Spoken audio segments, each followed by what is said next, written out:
नमस्कार, मी दीपाली झांबरे आयुष दीप यूट्यूब चॅनलमधून मी आपलं स्वागत करते। आम्ही आलो तो गावाकडे। आज आमच्या शेतातली केळी गेली, म्हणजे पूर्ण नाही गेली, थोडी गेली। एक जवळजवळ 100 झाडं गेली। त्याची छोटीशी पूजा घातली। या आमच्या सासूबाई केळीची छान मोठी पूजा करण्याचं नियोजन होतं, पण सासऱ्यांचं अजून श्राद्ध झालं नव्हतं। सुतक असल्या कारणाने आम्ही छोटीशी तेवढीच साखर ठेवून हळदी कुंकू लावून पूजा करून घेतली। आमच्या जाऊबाई याच आमचं शेत करतात। जे कर बा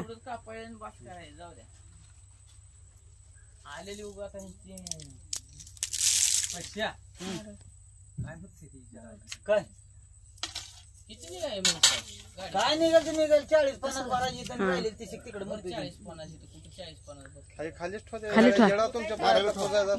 इळ्याला पशी ठेवा। हा पोजाने येळ्यावर ठेवा, ती नारळ तसंच ठेवा, पेन्सिल फोडून खाली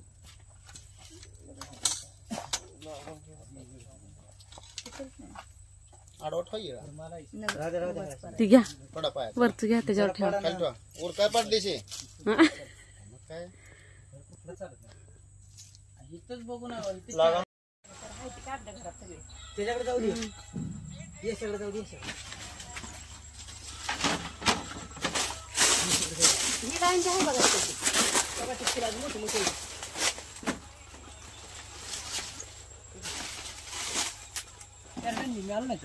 आला आला नाही नाही, करा करा, तुमचं करा, व्हिडिओ काढला। पुन्हा तेवढं असं शेतात काम केलेलं चांगलं, हे चांगलं दिसते छान असं। आता काम करत कसं असते ती मग काय सोडणार असं केळीच्या खायला का ती केळीचं कट निघतच नाही, ते डागच निघत, हाताचं निघत नाही, तर त्याचं केव्हा निघावं? लिंबाच निघते, लिंबाच लिंबा निघतंय, कपडे नाही केले।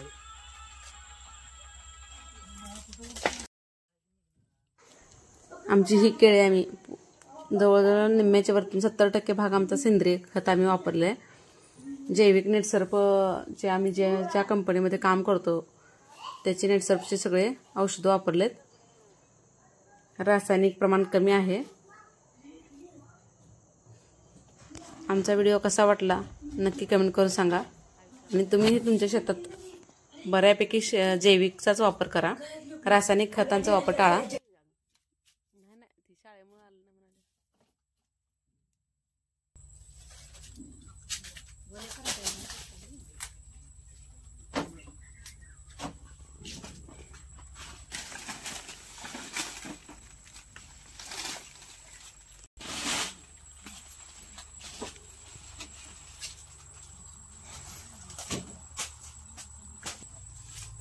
एकच महिन्याच्या ह्याच्या परत चांगला आहे माझी, एकच महिन्याच्यात लय बारकी आहे ते।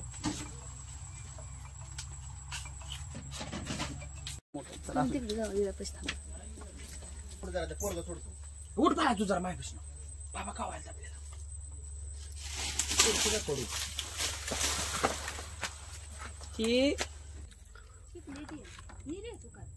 काल घे, कुठलं घ्यायचं नाही तुम्ही? मला तोडाच्या आधी कशी घ्यायची, कोयता लावायचं म्हणून मी घेतलं नाही। तुला देवळात ठेवायला नाही म्हणलं होतं का, कोणाच्या हवाली करून ही देवळ ठेवून या म्हणायचं असतं। जे म्हणलं होतं ह्याने कोयता लावायला नका म्हणले, पिकलेली होती आता आज जात नाही ती।